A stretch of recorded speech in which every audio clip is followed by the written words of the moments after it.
Hello दोस्तों, practice 25 channel में आपका स्वागत है। और इस वीडियो में आपको मिलेंगे हिंदी के टॉप 25 प्रश्न। दोस्तों, यह हिंदी प्रैक्टिस सीरीज का दूसरा भाग है जो उन सभी कम्पिटिटिव एग्जाम में हेल्पफुल होगा जिनमें भी हिंदी आती है।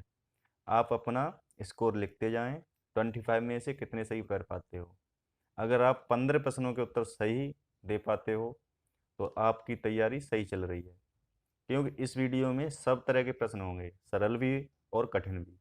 तो देर न करते हुए आइए प्रैक्टिस शुरू करें। और हाँ, जिन्होंने भी अभी तक चैनल को सब्सक्राइब नहीं किया है वो प्लीज़ चैनल को सब्सक्राइब कर दें, जिससे हमको मोटिवेशन मिलता है। और वीडियो पसंद आए तो वीडियो को लाइक भी कर दें। चलिए शुरू करते हैं। हमारा पहला प्रश्न है, उड़ती चिड़िया पहचानना मुहावरे का सही अर्थ है। अनुभवी होना, वाक्चतुर होना, मन की या रहस्य की बात समझ लेना, प्रतिभाशाली होना। देखिए, ये प्रश्न जो है कन्फ्यूजन वाला है, क्योंकि आपने एक मुहावरा सुना होगा, उड़ती चिड़िया के पंख गिनना। ज़्यादातर फेमस वही है, उड़ती चिड़िया के पंख गिनना। और वो वाला मुहावरा होता तो उसका अर्थ होता अनुभवी होना, यानी ए।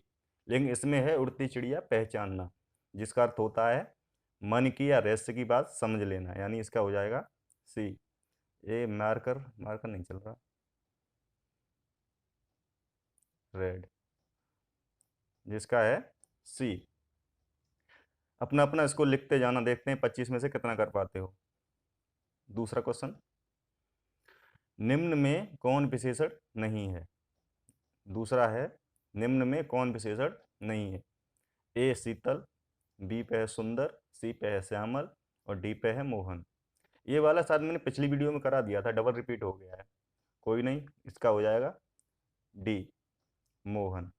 सुंदर, शीतल, श्यामल ये सब विशेषण में प्रयोग होता है, इनका ये विशेषण है। और मोहन जो है वो नॉर्मल शब्द है, यानी एक नाम है किसी का। तीसरा है, निम्न में कौन विशेषण है। इसमें पूछा है विशेषण है। पहला है अनुरक्त, दूसरा है अनुशंसा, तीसरा है अनुभव और चौथा है अड़। तो इसका सही आंसर हो जाएगा ए, अनुरक्त। नेक्स्ट, चौथा है अशुद्ध बर्तनी वाला शब्द है। इसमें अशुद्ध बर्तनी बतानी है कौन सा है। ए बरसारित, अंतरराष्ट्रीय, ऋषिकेश और शारदा। इसमें 3 शब्द जो हैं सही लिखे हुए हैं, एक गलत लिखा हुआ है, वो आपको बताना है। इसी तरह के प्रश्न आते हैं पेपर में। इसमें हो जाएगा चौथे में सी, जो ऋषिकेश है ये ऐसे नहीं आएगा, ये इसमें ये वाला आता है, इससे शुरू होता है ये। इसमें रा से शुरू हुआ, ये गलत है, यानी चौथे में सी। पांचवा है शुद्ध शब्द रूप है। इसमें से बताना है कौन सा शब्द शुद्ध है, कौन सा शब्द शुद्ध है। इसमें 3 अशुद्ध होंगे, एक सही होगा। दो निवार, दो निवार, या दो हलंत लगा के है। ये विसर्ग, विसर्ग इसको विसर्ग बोलते हैं, हलंत दूसरा होता है। ये विसर्ग लगा के है निवार। और चौथा है दुर्निवार। इसमें बताना कौन सा शब्द सही है। इसमें हो जाएगा डी, दुर्निवार, यानी ऊपर रा निकलेगा। नेक्स्ट, शुद्ध वर्तनी है। छठवें में बताना शुद्ध वर्तनी, यानी इसमें एक सही होगा, बाकी 3 गलत होंगे। शुद्ध अशुद्ध में से है ये। अनधिकार, बी है अनाधिकार, सी है अनधिकार और चौथा है डी, अनाधिकार। इसमें सही हो जाएगा छठवें में ए, अनधिकार होता है। इसमें अनधिकार और बी पे जो अनाधिकार है, इन दोनों में कंफ्यूजन हो सकता है, क्योंकि बोलने में अनाधिकार सही लग रहा है लेकिन रियल में अनधिकार सही होता है। सातवें में शब्दानुक्रम में सही वाक्य है। इसमें जो वाक्य लिखा हुआ है आगे पीछे शब्द लिखे होंगे, लेकिन कौन सा सही लिखा जाएगा वो छांटना है। ए वह गरीब आदमी था, वह आदमी गरीब था, या था वह गरीब आदमी, या था गरीब वह आदमी। इनमें से कौन सा सही है, कैसे लिखा जाएगा सही क्रम में। सातवें का हो जाएगा बी, वह आदमी गरीब था। नेक्स्ट,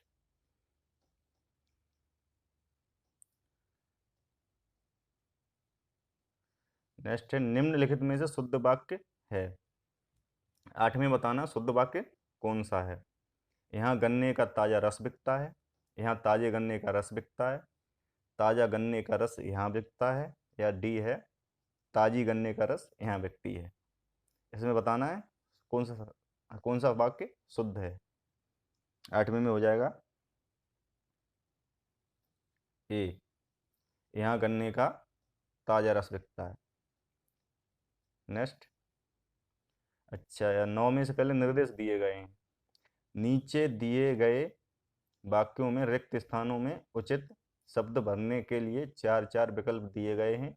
उचित विकल्प का चयन कीजिए, यानी जो आगे जो प्रश्न होंगे हमारे उसमें खाली जगह में भरना है। पहला है सज्जनों की संगत ही कहलाती है। क्या कहलाती है, बीच में भरना है। संगति, बी पे है सत्संगति, सी पे कुसंगति, डी पे विसंगति। तो 9 का हो जाएगा बी सत्संगति। नेक्स्ट, 10वां है बीजक रचना है। बीजक की रचना है, किसकी रचना ये भरना है। कबीर की, सूर की, मीरा की या रैदास की। तो बीजक जो है वो कबीर की रचना है, यानी ये सही हो जाएगा। 11 में है तुलसीदास की प्रसिद्ध कृत है। इनमें से कौन सी तुलसीदास ने लिखी है। उर्वशी, रामचरितमानस, कामायनी, गोदान। इनमें से जो उर्वशी है वो रामधारी सिंह दिनकर की है। कामायनी जो है ये है जयशंकर प्रसाद की, और गोदान ये है मुंशी प्रेमचंद का, यानी तुलसीदास का है बी। बी ऑप्शन सही हो जाए।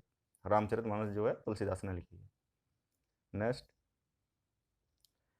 अच्छा इसमें बताना, ये आ गए आपके अनेक शब्दों के लिए एक शब्द। 12वां है जो युद्ध में स्थिर है उसे कहते हैं। जो युद्ध में स्थिर है उसे क्या कहते हैं। पहला युद्ध स्थविर, युद्ध थिरक, युधिष्ठिर, युद्ध स्थायी। 12वें का हो जाएगा आपका सी, उसको युधिष्ठिर बोलते हैं। युधिष्ठिर देख लो, कभी कभी शुद्ध अशुद्ध में भी यही आ जाता है युधिष्ठिर। 13 में है जो सभ्य, सभ्य बोलते हैं बाएं को, जो सभ्य हाथ से सदा हुआ है या जो बाएं हाथ से सदा हुआ है उसे क्या कहते हैं। उसको क्या बोलेंगे। सभ्य साची, बामार्गी, एकटक या संगम। 13 में का हो जाएगा ए सभ्य साची। नेक्स्ट,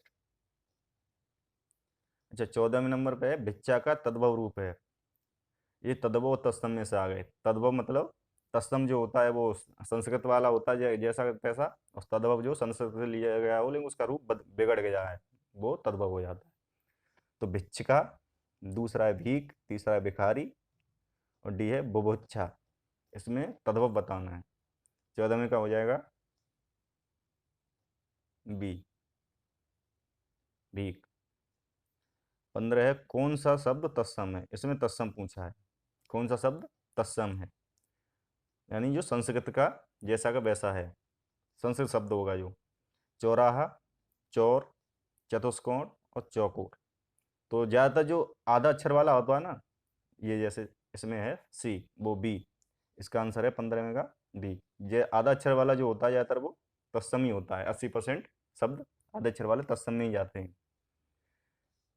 और इसके बाद है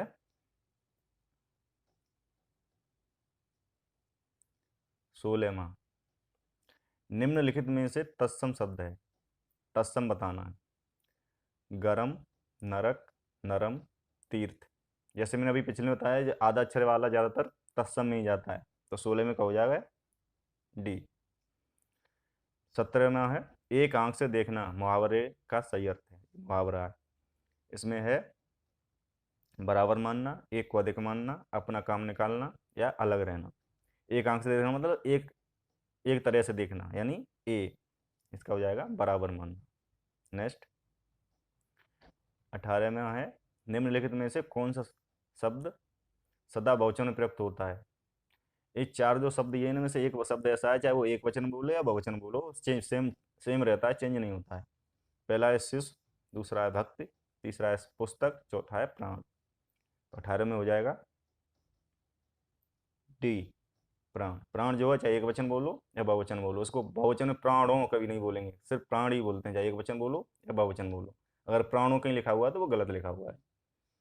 19वां हो गया प्राची शब्द, नो प्राची का पर्यायवाची शब्द है। जो प्राची शब्द लिखा है इसका पर्यायवाची बताना है, नीचे कौन सा है। ए प्राचीन, बी प्रकृत, सी पूर्व, डी प्रज्ञा। 19 में हो जाएगा सी पूर्व। पूर्व जो है प्राची का पर्यायवाची है, या प्राची पूर्व का पर्यायवाची है। नेक्स्ट 20वां है रत का पर्यायवाची है। रत का पर्यायवाची बताना है, रसज्ञा, स्वादेंद्री, वाणी या प्रेम। इसका हो जाएगा डी प्रेम। रत जो है प्रेम का पर्यायवाची है। अगला है 21वां असुर का पर्यायवाची शब्द है। असुर का पर्यायवाची शब्द बताना है। ए राक्षस, बी पीयूष, सी सुधा, डी अमेय। इसमें हो जाएगा ए असुर का राक्षस होता है। ये जो बाकी दिए गए हैं ये सब अमृत के हैं। अमेय, अमी, पीयूष, सुधा, सोम, ये सब अमृत अमृत के होते हैं। पीयूष, अमेय, सुधा बहुत सारे होते हैं, तो इसका हो जाएगा ए। नेक्स्ट 22वां है अश्व का पर्यायवाची नहीं है। इनमें 3 जो दिए होंगे वो अश्व के पर्यायवाची होंगे, यानी घोड़ा। अश्व में से होता है घोड़ा, घोड़ा के पर्यायवाची होंगे, तो एक नहीं होगा, वो बताना है। ए है बाज, बी है संदव, सी है, डी है अनूठा।